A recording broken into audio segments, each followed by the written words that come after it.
ومال من لا مال له ولا يجمع من لا عقل له. انسان ما شاء الله كيبدا من كتبدا تسول فيه كيقول لك غندير قبر الحياه، غندير قبر الحياه، ووليدات والوليدات يكبروا يتوظفوا. فايده بيه اخوان، من كيتوظفوا الوليدات وهو كيبدا يتاخر في السن جملك الموت. كيجيو العزايا كيقولوا وتتعوضت لي وتتصوفت لي ومشى. هذه الدنيا احبابي. الله كيقول اعلموا انما الحياه الدنيا لعب ولهو، لعب له. ولكن احبابي الانسان يتشمر. النبي كان كيتكلم عن ملي كان بعد يبدا يتكلم مع الصحابه كيقول لهم هل من مشمر؟ فيقولون نحن المشمرون لها يا رسول الله، نحن المشمرون لها يا نبي الله، نحن المشمرون لها. اخر احبابي. لهذا احبابي كان حبيبنا صلى الله عليه وسلم، صلوا عليه احبابي، توجهوا الله يكرمكم، توجهوا القلوب ديالنا، لان احبابي هذا مجلس ديال الله يبارك فيكم وتقبل الله 10 خطوات، الله يتقبل الله منا ومنكم صالح الاعمال. توجهوا القلوب ديالنا يا اخوان. كان كيقول اللهم لا عيش الا عيش الاخره، اللهم لا عيش الا عيش الاخره. نعرف الدنيا احبابي عرض زائل. شي مره يدخل عند عمر، يدخل عمر عند سيدنا محمد كيدير الحجرات اللي ساكن فيهم النبي. عرفتوا البيوت اللي كان ساكن فيهم النبي كيدايرين؟ الحجره اللي ساكن فيها النبي كيديرها 9 النساء. والله يا اخوان سبحان الله، حتى قال احد العلماء قال لك رحم الله الخلفاء بن اميه، قال كون ما هدموش ديك الحجرات لان بغا قاموا زادوا التوسعه، بغاو يوسعوا الجامع وهدموا الحجرات، كون خلاو دوك الحجر داك البيت فين كان ساكن النبي باش يشوفوا الحجيج والناس اللي كيمشيو الحرم المكي يشوفوا فين ساكن النبي في المدينه، فين ساكن سيدنا محمد، فين كان ساكن سيد الخلق. يعني ما شاء الله مسقف بالجريد، يعني لا دخل خاصك تحضر راسك، لا دخلتي تحضر راسك. هذا سيد الخلق يا اخوان، سيد بني ادم ولا فخر، وصل السماء السابعه. ولكن مع ذلك يا اخوان شوف وين كان ساكن. من يدخل عنده سيدنا عمر صابوا ناعس، صاب النبي صلى الله عليه وسلم ناعس على حصير، وتحسر عمر رضي الله عنه. بكى سيدنا عمر قال له يا رسول الله، قال له الفرس والروم كيتمتعوا، الفرس ناعسين على الصوف والحرير، ورسول الله سيد بني ادم ولا فخر ناعس على حصير.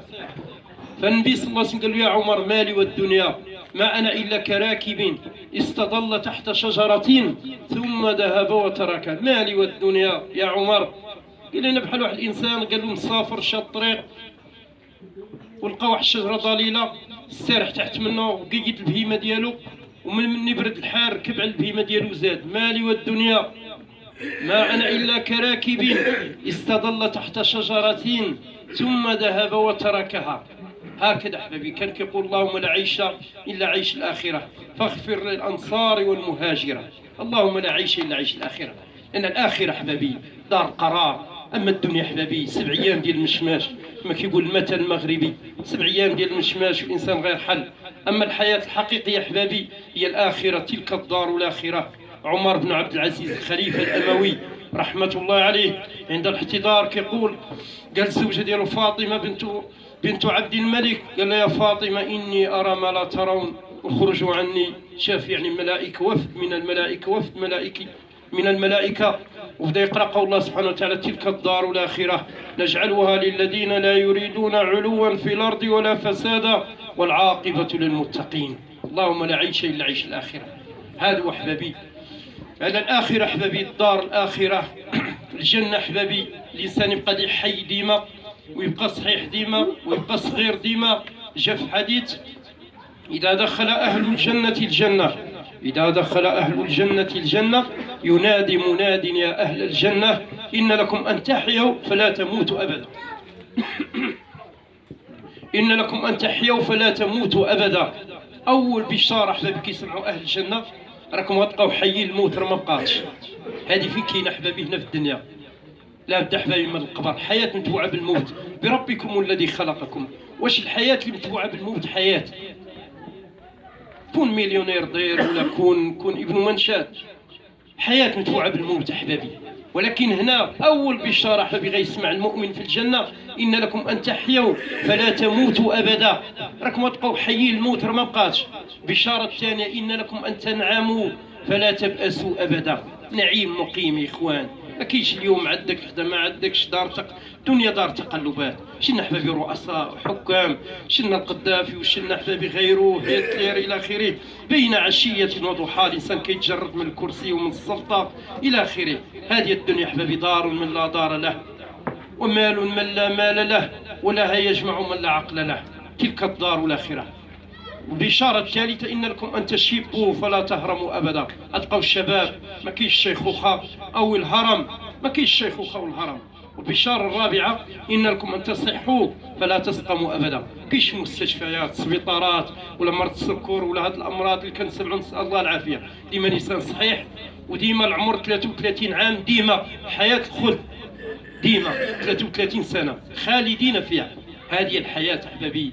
الكرسي اللي جلس عليه المؤمن ديال الذهب، الاناء اللي ياكل فيه ديال الذهب، تاج ديال الذهب، فيها ما لا عين رأت ولا اذن سمعت ولا خطر على قلب بشر. جاء في الحديث احبابي: موسى بن عمران عليه السلام كليم الرحمن قال: ربي ما ادنى اهل الجنه منزلا. حديث رواه المغيرة بن شعبة رضي الله عنه ان النبي صلى الله عليه وسلم قال موسى عليه السلام: سأل موسى صلى الله عليه وسلم ربه. موسى بن عمران أعطى الله جرأة: ربي أريني أنظر إليك. فهنا إخوان قال: ربي ما أدنى أهل الجنة منزلا. الدنيء في الجنة داك اللي ما داش، يعني الزاد عنده قليل، شحال كتعطيه؟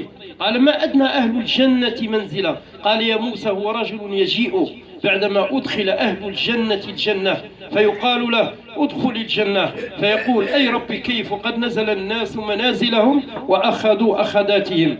فيقال له: أترضى أن يكون لك ملك مثل ملك من ملوك الدنيا؟ واش نعطيك مملكة ديال ملك من ملوك الدنيا؟ قال: رضيت ربي.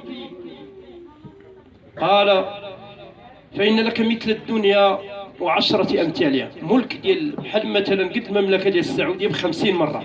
هذا داك الثاني، داك اللي ما داش الحسنات قلال والزاد قليل، كياخذ قد مملكة ديال ملك من ملوك الدنيا 50 مرة. يا إخوان ما تخدمش عقلك هنا. هذا راه شي حاجة حبابي اللي ما تخطرش على البال. راه الجنة حبابي. هذا داك الثاني. ثم حبابي موسى وجه السؤال قال: ربي أعلاهم منزلة، هذا أدناهم منزلة، فما أعلاهم منزلة؟ قال: يا موسى، لأن موسى ما غيدركش هذا النعيم بعقله، من أولي العزم ومن الكبار. مع ذلك يا إخوان مولانا سبحانه وتعالى علم ما كان وما سيكون، لهذا قال: يا موسى أولئك الذين، اسم إشارة، أولئك الذين أردت غرست كرامتهم بيدي وختمت عليها. سولتني عداني، قلت لك أما يعني الناس اللي خدموا واجتهدوا الحمد لله وعملوا، يا موسى لن تستطيع يا موسى باش تدرك هذا النعيم بهذا العقل ديالك الآن. قال لي: أولئك الذين أردت غرست كرامتهم بيدي وختمت عليها فلم تر عين ولم تسمع أذن ولم يخطر على قلب بشر. واقرأوا إن شئتم فلا تعلم نفس ما أخفي لهم من قرة أعين جزاء بما كانوا يعملون.